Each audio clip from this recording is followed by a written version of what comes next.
Hi everyone, it's Caitlin Carter from Lift Yoga Revolution and welcome to today's spiritual journey video. How do we let go of the past? A lot of us hold on to the past and we tend to think different situations over and over and over. We start to relive them in our heads over and over and over. How it could have gone, how it should have gone, how we could have changed it, how we could have controlled time better, how we could have controlled that person better. If we do not let go of the past fully, we will never fully enjoy today. And once you can start to understand that fully and completely, only then will your energy surely start to change and shift.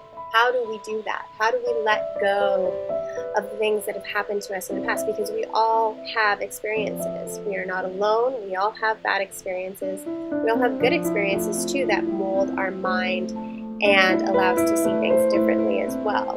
First step in letting go of your past is truly being willing. And you need to be honest with yourself. Are you clinging to the past because you are identifying with it and allowing it to take over who you are as a person? Sometimes we don't even realize or understand that we are doing that. Subconsciously, we have connected ourselves to our past experiences and allowed them to mold and take over who we are as a person. Sometimes we're scared to let go because we won't know who we are without that experience. We start to identify with ourselves because we feel like we are defending ourselves, we are protecting ourselves. We have a right to feel angry about what has happened. Absolutely, in most cases, yes. The question I want to ask you is, who do you think you're really hurting by holding on to your past? Who do you really think you are affecting by holding on to your past? In all cases, the person that you're hurting most is yourself.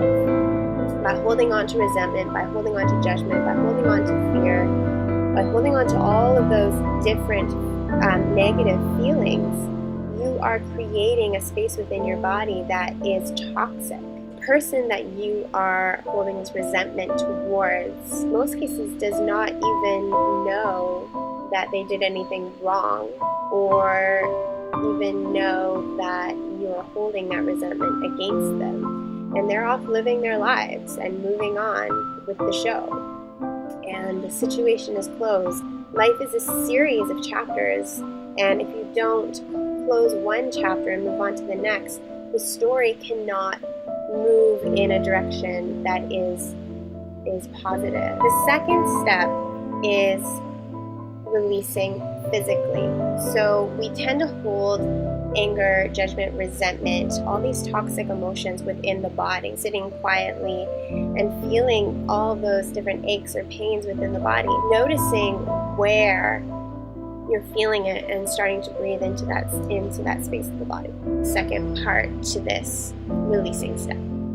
Anything as simple as rolling up the windows in your car and screaming as loud as you can for physical relief, punching pillows, doing anything that you can to release that anger. We're all human, and I think that's the number one thing that we're scared to admit, is that when we get angry, when we get a little hostile, we don't know where to direct that anger, and we don't want to release it. The only way to release it sometimes is to actually allow that anger to come up and physically release it. A really healthy way to do that is exercise.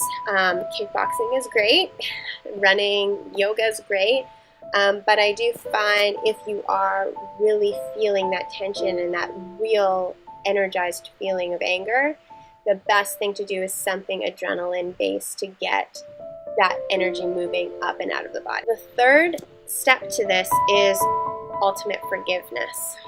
A really great meditation that I like to use is visualizing the person that you're angry with or that you haven't forgiven sitting in front of you.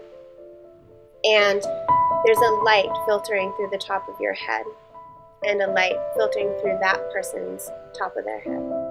And you can choose the color of this light and the meaning of this light and what type of energy is filled in that light. It could be love, it could be compassion, it could be peace.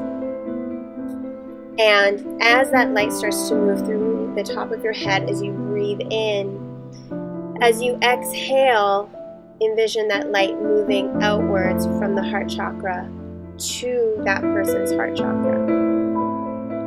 As you share that energy back and forth between your heart centers, keep breathing, inhaling the light in, exhaling, sharing that light with that person.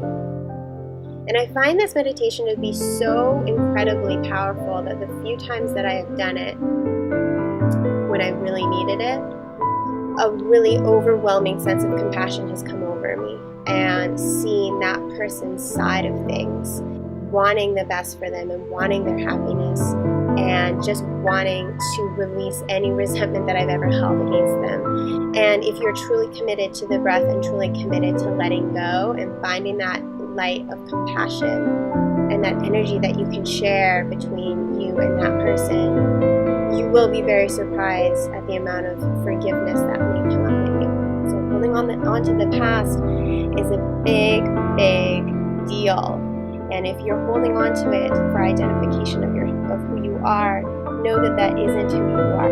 You are choosing to be that person. So I hope that these steps help you in moving forward and letting go and releasing any physical tension, any ailments, any toxic energy that you've been holding on to, and moving into the light, moving into a brighter future that is happier and more peaceful.